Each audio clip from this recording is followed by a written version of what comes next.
उन्होंने अपने घर पे भी डिनर पे बुलाया था और बहुत ही अच्छे से आवभगत की थी। और फिर उनके यहाँ और एक कार्यक्रम हुआ था आवास में ही, उसमें भी मैं गई थी। तो हर बार वो एक पारिवारिक सदस्य की तरह ही सारे सांसदों से मिलते थे। पिछले सत्र में ही मुझे याद है वो लंच पे भी मुझे वहाँ पे उन्होंने इनवाइट किया था कि आप साथ में लंच करो।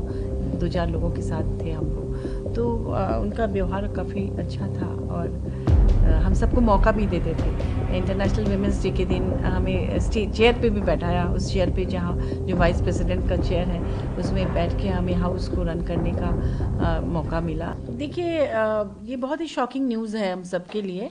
सत्ता पक्ष के लिए पता नहीं, लेकिन ऑपोजिशन के लिए तो शॉकिंग न्यूज़ है। आपने देखा कांग्रेस के जयराम रमेश जी ने भी इस पर ट्वीट किया है और आज हाउस में बिल्कुल ऐसा महसूस नहीं हुआ कि वो आज ही रिज़ाइन करने वाले हैं। क्योंकि सुबह में उन्होंने बर्थडे विश भी किया माननीय खड़गे जी को। इसके अलावा कई और भी महत्वपूर्ण बातें वहाँ से कही और बहुत ही मुस्कुराने के साथ ही उन्होंने सबको विश किया और मतलब एक बार भी ऐसा नहीं फील होने दिया। और सबसे बड़ी बात, कल बिजनेस एडवाइजरी कमेटी की मीटिंग उन्होंने रखी है 1 बजे से, तो उसको कैंसिल भी नहीं कराया। अगर ऐसा उनको रहता तो वो क्यों रखते, या सुबह में ही अनाउंस कर देते कि वो कैंसिल है। लेकिन वो भी, और कहा जा रहा है कि उसमें जुडिशियरी से रिलेटेड कुछ बड़ा अनाउंसमेंट होने वाला था। तो इसके लिए अटकलों का बाजार भी गर्म है। कुछ लोग इसे पचा नहीं पा रहे हैं, कुछ लोग कह रहे हैं कि इसके पीछे कोई और रीज़न भी हो सकता है। और जैसा कि जयराम रमेश जी ने अपने ट्वीट में माननीय प्रधानमंत्री जी से भी आग्रह किया है कि वो भी इसमें थोड़ा उनसे बात करें या उनको मनाएं, और हम सभी चाहते हैं कि वो अपने इस निर्णय पर पुनर्विचार करें। क्योंकि सिर्फ हेल्थ इशू होता तो वो आज हाउस में नहीं होते, शायद वो हॉस्पिटल में होते या बीमार लगते। और जबकि आज सत्र का पहला दिन था तो इस सत्र को पूरा कर सकते थे, क्योंकि पिछले सत्र में जब वो बीमार पड़े थे, हॉस्पिटलाइज्ड हुए थे, उनको हार्ट का कुछ प्रॉब्लम था, उसके बाद तुरंत वो हॉस्पिटल से निकल के आ गए, हाउस को पूरा रन किया अंत तक।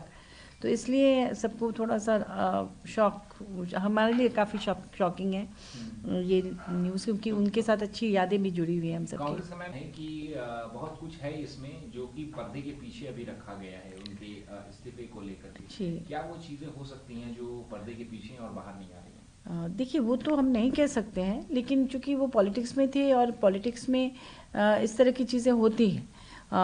तो जबकि उन्होंने खुद ही रिज़ाइन किया है और लिखा है हेल्थ इश्यूज़ हैं, तो उसको हम लोग डिनाई भी नहीं कर सकते हैं। लेकिन अटकलें तो बहुत सारी हो रही हैं कि या तो दबाव में है या क्या है, नहीं है। इस तरह की बातें लोगों से सुनने को मिल रही हैं। जी। मैम एक क्या लेगेसी रहेगी आपकी? आखिरी मुलाकात उनकी कैसी रही? कैसे उन्हें याद करेंगी आप राष्ट्रपति जगदीप मुखर्जी? आज तो सार्वजनिक रूप से ही मुलाकात हुई थी वहाँ पे हाउस में, जिस तरह से सबसे मिले थे उसी तरह से मिली थी। लेकिन पहले की बात करूँगी तो उन्होंने अपने घर पे भी डिनर पे बुलाया था और बहुत ही अच्छे से आवभगत की थी। और फिर उनके यहाँ और एक कार्यक्रम हुआ था आवास में ही, उसमें भी मैं गई थी। तो हर बार वो एक पारिवारिक सदस्य की तरह ही सारे सांसदों से मिलते थे। और अपने यहाँ भी हाउस में भी जब बुलाते थे या मीटिंग होती थी तो सबके साथ चाय कॉफ़ी पीना, हंसी मजाक करना। अभी पिछले सत्र में ही मुझे याद है वो लंच पे भी मुझे वहाँ पे उन्होंने इनवाइट किया था कि आप साथ में लंच करो। 2-4 लोगों के साथ थे हम लोग। तो उनका व्यवहार काफ़ी अच्छा था और हम सबको मौका भी देते थे।